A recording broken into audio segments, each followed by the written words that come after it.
വധശിക്ഷ ലഭിച്ചു. അതിൽ ഞങ്ങൾക്ക് മനസ്സമാധാനമുണ്ട്. കാര്യം ഞങ്ങളുടെ ഒരു കുട്ടിയുടെ കഴുത്ത് കണ്ടിച്ച് അവന് വധശിക്ഷ കൊടുത്തതിൽ മനസ്സിന് സമാധാനമുണ്ട്.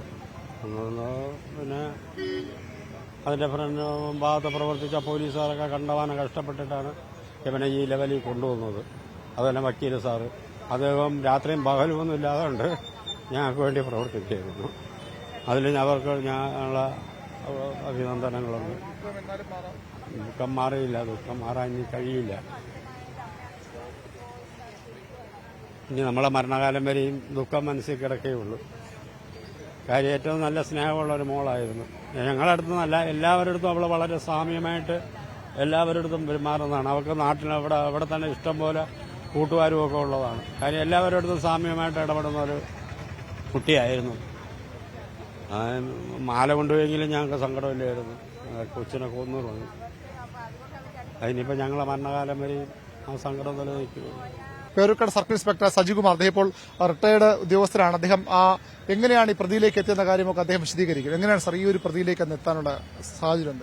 പ്രതി നമ്മുടെ കേസിൽ ദൃക്സാക്ഷികളോ ഒന്നുമില്ലാതെ നമ്മൾ വെറും സാഹചര്യ തെളിവുകളുടെ അടിസ്ഥാനത്തിൽ മാത്രം ടെക്നിക്കലി ഉള്ള തെളിവുകളും സാഹചര്യ തെളിവുകളും അടിസ്ഥാനത്തിലാണ് നമ്മൾ ഈ പ്രതിയിൽ എത്തിച്ചേർന്നത്. ആദ്യമായിട്ട് നമുക്ക് ഒരു അടുത്തുണ്ടായിരുന്ന ഒരു CCTV ഫുട്ടേജിലാണ് അവിടെ സാധ്യതയില്ലാത്ത ഒരാളുടെ ഒരു ഫുട്ടേജ് കിട്ടി. അതിനെ ഫോളോ ചെയ്ത് പോയതാണ് നമ്മൾ ഉള്ളൂർ വഴി വീണ്ടും പേരൂർക്കട പോലീസ് സ്റ്റേഷന്റെ അടുത്ത് തന്നെ എത്തിയ 5-ാമത്തെ ദിവസം. അതിനുശേഷമാണ് തമിഴ്നാട്ടിലെ കാവൽക്കിണറിൽ നിന്ന് പ്രതിയെ അറസ്റ്റ് ചെയ്യുന്നത്. പ്രതി അറസ്റ്റ് ചെയ്തപ്പോഴാണ് പ്രതി ഒരു സീരിയൽ കില്ലറും. ആദ്യം വിഷ്ണു ആരും തിരിച്ചറിഞ്ഞിരുന്നില്ല. അയാൾ അടുത്തറിയാനൊക്കെ ഉണ്ട്.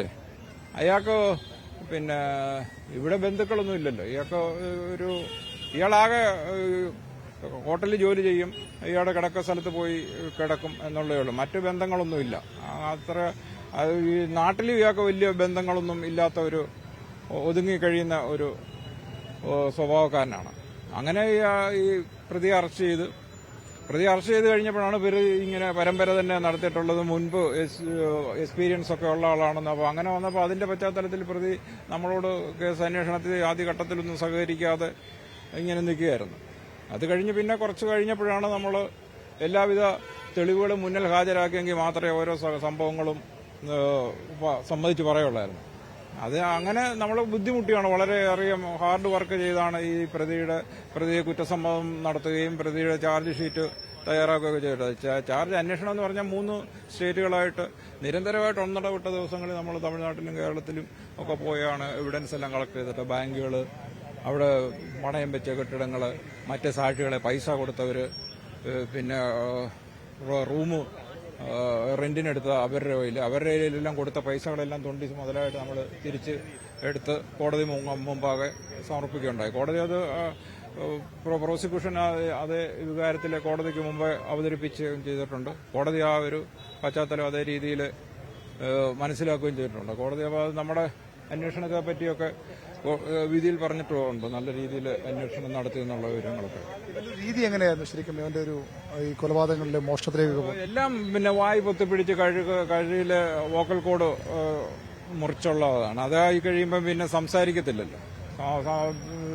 നമ്മൾ ഹാങ്ങിങ് പോലെ തന്നെ ഇവിടെ മുറിഞ്ഞു കഴിഞ്ഞാലെ കൊണ്ട് 2 മിനിറ്റിനകം മരിക്കുമല്ലോ. അപ്പൊ അങ്ങനെയാണ് ഇതെല്ലാം ചെയ്തിട്ടുള്ളത്. ഇത് ഈ രീതിയിൽ കൊല്ലുന്ന ഒരാളും ബലപ്രയോഗം ഒന്നും നടത്തത്തൊന്നുമില്ല. അവർക്ക് വളരെ പെട്ടെന്ന് മരണപ്പെടും. അതാണ് നമുക്ക് തൂക്കിക്കൊലയ്ക്കും തൂങ്ങി മരണത്തിനുള്ളത്. കറക്ക് കെട്ട് വീണാലെ കൊണ്ട് 2-ാമത്തെ മിനിറ്റിൽ മരിക്കും. ഇത് ഈ വോക്കൽ കോഡ് മുറിഞ്ഞു കഴിഞ്ഞാൽ ശ്വാസം വഴിയൊക്കെ കിട്ടാതെ സംസാരിക്കാൻ വയ്യാതെ 2 മിനിറ്റിനകത്തിൽ മരണം സംഭവിക്കും. ഇത് ഒരു തരത്തിലൊരു പശ്ചാത്താപം തോന്നാൻ സാധ്യതയില്ലാത്തൊരു പ്രതിയെന്നും കൂടി കോടതി വിലയിരുത്തി. കോടതി അത് ചോദിച്ചു. പശ്ചാത്താപം ഉണ്ടോ എന്ന് ചോദിച്ചപ്പോൾ കോടതിയോട് ഇയാൾ തിരിച്ചു ചോദിച്ചത് ഞാൻ എന്തിനാ പശ്ചാത്താപിക്കുന്നത്, ഞാൻ കൊലപാതകം നടത്തിയിട്ടില്ലെന്നാണ്.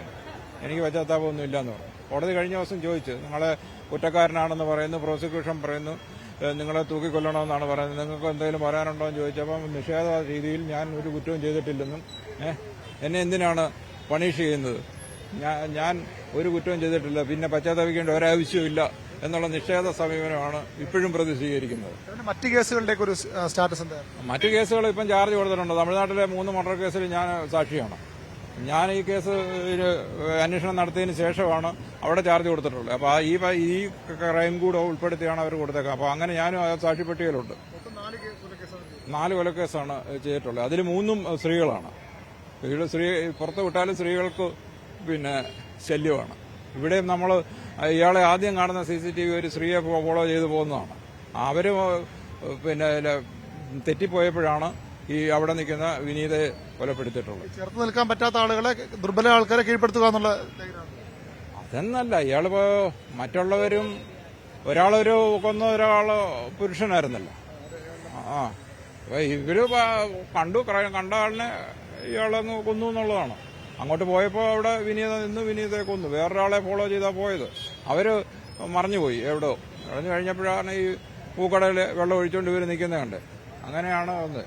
അത് ഒരു തീർത്തും പ്രതിക്ക് ചെറിയ അല്ലെങ്കിൽ 12 കൊല്ലം ശിക്ഷ കൊടുത്ത് വിട്ടാലെ കൊണ്ടും പുറത്തിറങ്ങി നല്ലതാകും എന്നുള്ള പ്രതീക്ഷയില്ല. അപ്പോൾ ഇതാണ് ഉചിതമായ ശിക്ഷ എന്ന് വിശ്വസിക്കുകയാണ്.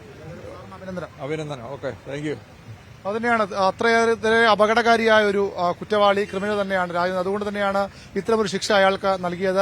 ഇപ്പോഴും ഒട്ടും പശ്ചാത്താപമില്ലാതെ എന്തിന് ഞാൻ തെറ്റും ചെയ്തില്ലോ എന്ന് ചോദിക്കുന്ന, കോടതിയോട് പോലും ചോദിക്കുന്ന ഒരു പ്രതി, ആ പ്രതിക്ക് അർഹമായ ശിക്ഷ തന്നെയാണ് ഇപ്പോൾ കോടതി നൽകിയിരിക്കുന്നത്. ഏതായാലും ആ ശിക്ഷയിലേക്ക് എത്താൻ പോലീസ് ഉദ്യോഗസ്ഥരുടെ അന്വേഷണം വളരെയധികം സഹായിച്ചിട്ടുണ്ട്. അത് പ്രോസിക്യൂഷനും അതേ രീതിയിൽ കോടതിയെ ബോധ്യപ്പെടുത്താൻ. അതുകൊണ്ട് തന്നെയാണ് രാജേന്ദ്രൻ ഇത്തരമൊരു ശിക്ഷ ലഭിച്ചത്.